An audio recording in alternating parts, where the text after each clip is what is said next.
Welcome in, everyone, ready to dive deep. Today, we're tackling Framed, a book that throws light on a tough subject, wrongful convictions, right here in America. And you've asked specifically, how do these miscarriages of justice happen? Is it always about racial bias, or is there more to it? We'll definitely unpack all that, but get this, the 10 cases in this book, they might surprise you. It's easy to think, oh, open and shut case, but often it's way more complicated. So before we get into these gripping stories, and believe me, they are gripping, let's set the stage. Framed. John Grisham, the legal thriller guy, right? And Jim Kloski, who started Centurion Ministries, which helps free innocent people. That's quite the duo for a book like this. Powerful combo, right? You've got Grisham, he knows how to tell a story, makes all that legal stuff easy to understand, and then McCloskey. Yeah. He's lived it. He's actually helped free many of the people whose cases are in Framed. That mix of storytelling and real-life stakes, it makes you think. Okay, so 10 cases, 23 people wrongly convicted, anything in common that points to bigger problems. Absolutely, and this is where it gets, and I hate to say fascinating given what happened, but it is, one huge issue, faulty forensic science. We're talking cases where the science they used to convict someone was either wrong from the start or, get this, has been totally debunked since then. Like the Norfolk Four, right? Right. 4 guys, Navy sailors, forced into confessing to a rape and murder they didn't do. And the crazy thing is, DNA evidence later totally cleared them. And if that's not bad enough, hold on, because it gets worse. The real perpetrator, they found his DNA. A match. No doubt about their innocence. Talking about a messed up situation, right? This case, it's like the poster child for how messed up things can get when you mix bad science with everything else that went wrong. It really makes you wonder how with DNA evidence staring them in the face could they even get convicted in the first place? Seriously, it's scary. It's like a perfect storm. But one ingredient that pops up again and again in Framed is this: coerced confessions. Take the Norfolk Four. The detectives, especially this one, Detective Glenn Ford, they went full-on aggressive. I mean, imagine being grilled for hours, lied to about evidence, told, hey, confess and we'll go easy on you. Talk about pressure, especially if you're young, don't know any better. Which is exactly what happened to Joe Dick, one of the Norfolk Four. Yeah. The book goes into detail how he confessed to something he didn't do, putting his faith in the system, thinking the DNA will clear my name. And that's the heartbreaking part. For Joe, for so many others, that trust, it's shattered. But there's another layer to this Norfolk 4 case, another systemic issue.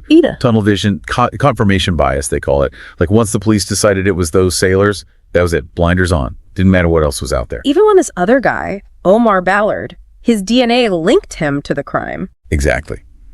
Even though Ballard had a history, violence against women, nope, didn't matter. They were so focused on the sailors, they missed it. Totally ignored them. It just shows you how powerful bias can be, even if you don't realize you're doing it. Innocent people pay the price. And this isn't just one bad apple, okay? Look at Joe Bryan, convicted of murdering his wife, totally wrongly accused. So in Joe's case, what went wrong? How'd they get so far off track? This is where it gets really disturbing. The investigators, they got fixated on this idea that Joe was gay, thought that was his motive. Problem is, there was absolutely zero evidence to support it. You're kidding. All right, someone's whole life turned upside down over something like that just because of prejudice. That's just wrong on so many levels. Tell me about it. And it gets worse. Because they were so busy with his bogus theory, they missed important stuff. Like Joe's alibi. Had holes in it, they just didn't see him. No physical evidence connecting him either. Blinders were on, plain and simple. So who actually did it in Joe's case? Turns out it was a local cop, Dennis Dunlap. They later connected him to another murder, too. Wait, so they're building a case on this crazy theory about Joe's sexuality, and the real killer, another cop no less, is right under their noses the whole time. It's a tunnel vision trap. It's like looking through a straw, you miss the bigger picture completely. And in Joe's case, it cost him years, decades of his life. These cases, they're just the tip of the iceberg, Makes you wonder about the system itself. Makes you wonder how many other innocent people are out there, right? It's a scary thought, but we're not done yet. We've only just begun to scratch the surface of Framed and the systemic issues it uncovers. Stay with us as we dive deeper into more cases, more injustices, and hopefully some answers. It's tough, To think someone could be locked up for years, decades even, based on something as flimsy as bite mark analysis makes you wonder about the whole system, doesn't it? It's unsettling for sure. LaVaughn and Kennedy's cases, they show how deep this goes, beyond just one bad forensic technique. It's like sometimes the system cares more about getting a conviction than finding the truth. And that is a chilling thought. But framed, it's not all doom and gloom, right? I mean, we got to talk about the people who lived through this, talk about resilience. Couldn't agree more. These individuals, they went through hell and back, yet they never gave up fighting for their freedom. Their stories, they're a testament to the human spirit, proof that hope can exist even in the darkest of places. It's that saying, what doesn't kill you makes you stronger. But in this case, it's more like, what didn't break, you fueled your fight. Exactly. The Norfolk Four, think about what they endured, not just being locked up, but the public shame, the scrutiny. Accused of such a horrific crime, yet they held their heads high, never wavered, always maintained their innocence, supported each other through thick and thin, and finally, thanks to those who believed in them and the power of DNA evidence, they were exonerated. A victory, sure, but at what cost? I can't even imagine the emotional toll that takes. Absolutely. And then there's Joe Bryan, wrongly convicted of killing his wife. But throughout it all, he held on to his faith, never wavered in his belief in his own innocence. Joe's story, it really hits home how insidious societal biases can be. It reminds us that evidence, cold, hard facts, should always trump assumptions, especially when someone's life hangs in the balance. You said it. Decades he spent behind bars. But he never stopped fighting, even when it felt like he was up against the whole world. And yeah, his release was a long time coming, but it's a testament to the power of perseverance. Never letting yourself be silenced. Inspiring, heartbreaking, it's both, isn't it? But not every story has a happy ending, does it? Clarence Brandley, sentenced to death in a town drowning in racial prejudice. His story, it just lays bare how bias can poison the pursuit of justice. Clarence's case, it's a stark reminder. Progress or not, racial bias, it still casts a long shadow. He became the scapegoat, the easy target in a town grappling with its own demons. Tells us we've still got a long way to go in the fight for equality. Sobering, to say the least. And sadly, Clarence's case, it's not unique. Framed reveals this pattern, this bias against black men accused of crimes against white victims. Charles Finch in Louisiana, his story is another gut punch. You're right, Charles, convicted of murdering a white store clerk. And what was the evidence? Shaky eyewitness accounts, questionable identification procedures, that's it. It's in the book how the eyewitnesses in Charles's case, they were shown a lineup where he was the only one dressed like the supposed perpetrator. Talk about stacking the deck. Right. It just goes to show even small details can be twisted, on purpose or not, to fit a narrative. These little biases, they can have devastating consequences. Makes you think twice about how easily someone's life can be destroyed based on what? Flawed procedures. It's terrifying. And for Charles, it cost him almost 40 years. Justice delayed is justice denied, they say. But more importantly, Charles's case, it screams for reform. We need to tackle these biases head on. Investigations have to be fair, impartial, focused on evidence, not preconceived notions or outside pressure. Speaking of pressure, the book also talks about those cases, high-profile ones where everyone wants a quick resolution, so they toss due process out the window, rush to judgment. The case of the 3 Army soldiers, Mark Jones, Kenneth Gardner, and Dominic Lucci, that comes to mind. Ah, the Savannah 3. Right.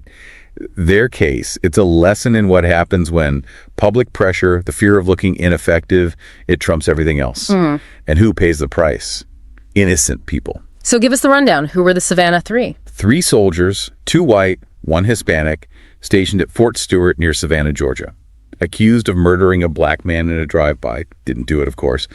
But here's the thing. Savannah at the time, dealing with a wave of racially motivated crimes, pressure was on to solve them, no matter what. So these soldiers, they became the scapegoats. Easy targets in a city desperate for answers. Exactly. The police, they were under the microscope, and these guys, they'd been drinking at a club, mostly black clientele, before the murder. Fit the narrative, even if the evidence was paper thin. But come on, public pressure, wanting to calm things down, that shouldn't ever come before a real investigation. Dangerous precedent to set. No doubt. And what happened? The facts were ignored. They hung their case on one eyewitness, and his story was full of holes. Plus, these guys had alibis, solid ones, totally dismissed. Makes you mad, doesn't it? How easily the presumption of innocence goes out the window when the public wants a conviction. It just shows justice shouldn't be swayed by public opinion or politics. The Savannah 3, their case shows how important a strong defense is. You need someone to fight for you, even when everyone else is against you. Reminds us that justice is fragile. When fear and prejudice take over, it's the principles of justice themselves that are on trial. And speaking of narratives, Framed also digs into tunnel vision, right? When the cops get so focused on one suspect, they miss everything else. Tunnel vision, it's like this. Investigators get locked onto a theory, and suddenly anything that doesn't fit, it just disappears. Evidence. Doesn't matter if it goes against their story. We saw it with the Norfolk Four, but Framed is full of cases like that. Betty Wilson, this grandmother, accused of murdering her own granddaughter. Now that's a case that sticks with you. Betty's story, it shows how fast assumptions become convictions, even when there's nothing to support them. Accused of killing her granddaughter, horrible crime, shook the community. The investigators, they latched onto this flawed medical report, suggested abuse, and that was it. Betty was guilty in their eyes. The book mentions this medical examiner, the guy who examined Betty's granddaughter. He had a history, made questionable calls before, even got reprimanded. That's not exactly reassuring. Not at all. But his word, it was enough to bury Betty. No other evidence, didn't matter. They ignored her alibi, disregarded the fact that she loved her granddaughter, turned her into a monster in everyone's eyes. It's frightening, isn't it? One person, one flawed assessment, and someone's life is ruined. And this guy, he was supposed to be an expert. It reveals a flaw, a real weakness in the system. We rely too much on these so-called experts.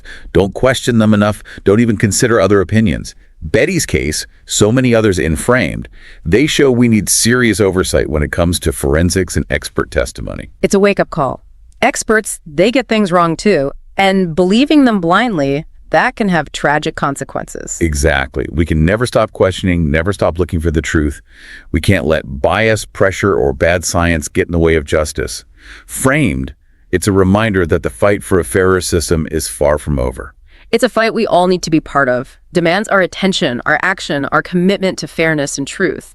But Framed doesn't just point fingers, it also shines a light on a really troubling practice. Jailhouse informants.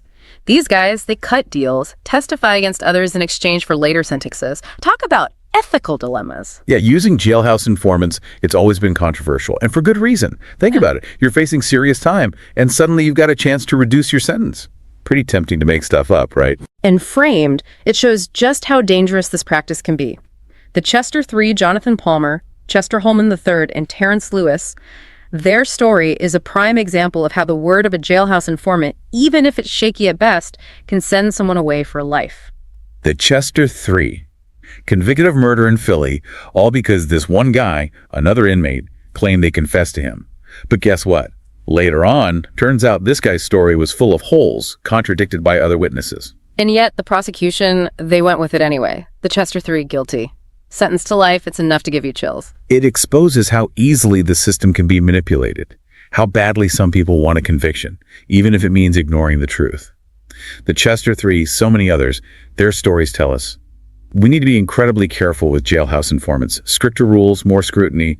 Find some real evidence before you put someone away based on their word alone. It's about finding that balance right, making sure the guilty are punished, but also protecting the innocent from getting caught in the crossfire. You got it. And maybe the most powerful example, the one that really makes you think about this balance, is Cameron Todd Willingham, convicted of arson, murder, and ultimately executed. But to this day, there are still serious doubts about whether he actually did it. This case, more than any other in Framed, it asks the toughest question. What are we willing to risk for justice?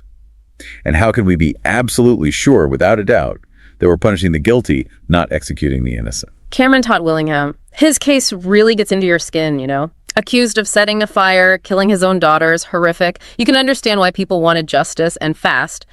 But like so many cases we've talked about, the closer you look, things aren't so clear-cut. No, they really aren't. Yeah. Willingham's case, it's a tragedy on so many levels.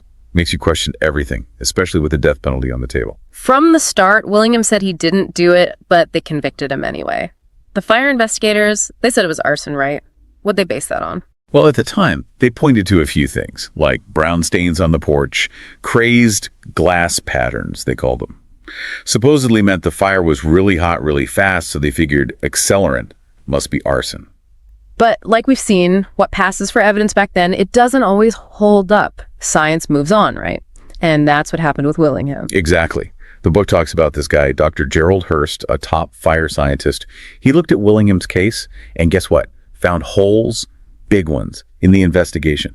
Those so-called arson indicators, they were based on outdated science, didn't mean what they thought it meant. Hold on, so you're telling me this man was sent to death row, was executed based on bad science? That's unbelievable. That's a scary thought. What we think is foolproof evidence today might be completely wrong tomorrow. Science is always learning, always changing. And for Willingham, that knowledge came too late. Even with Dr. Hurst's findings, even with him saying the fire was probably an accident, they still executed him. 2004. His case, it shook things up, that's for sure. People started questioning the death penalty, arson investigation, the whole 9 yards, made everyone realize we need to be damn sure, especially when someone's life is at stake. It shows that even with the best intentions, we're human, we make mistakes, we're biased, we rely on things that might be wrong. And that's the heart of Framed, isn't it? Justice, it's not some perfect system. It's messy, it's flawed. Yeah. We have to admit that even the good guys, even the whole system, can get it wrong. It's about remembering that everyone involved, victims, accused, everyone, they're human. And we need a system that's just, but also compassionate. Couldn't have said it better myself. Framed, it shows the dark side of justice, but it also lights a fire under us, Makes you want to do something. We need to be more aware, more skeptical, question the evidence, understand how bias works, push for real change. That's how we honor the people who were wrongly convicted. We make sure it doesn't happen again. We owe it to them to keep fighting, to build a future where these stories, these injustices, they're just that, stories, not something happening right now. So we've reached the end of our deep dive into Framed. We've barely scratched the surface, really. But these cases, these voices, they matter. They remind us that the fight for justice, it never ends. It's on all of us to keep our eyes open, to stay engaged, to keep fighting for a system that's truly just for everyone, no matter who they are, no matter their circumstances. This deep dive, it's been heavy, but so important. And if it's made you think, made you question, made you want to get involved, then we've done our job. Because justice, it's not the finish line, it's the journey. And we're all in this together.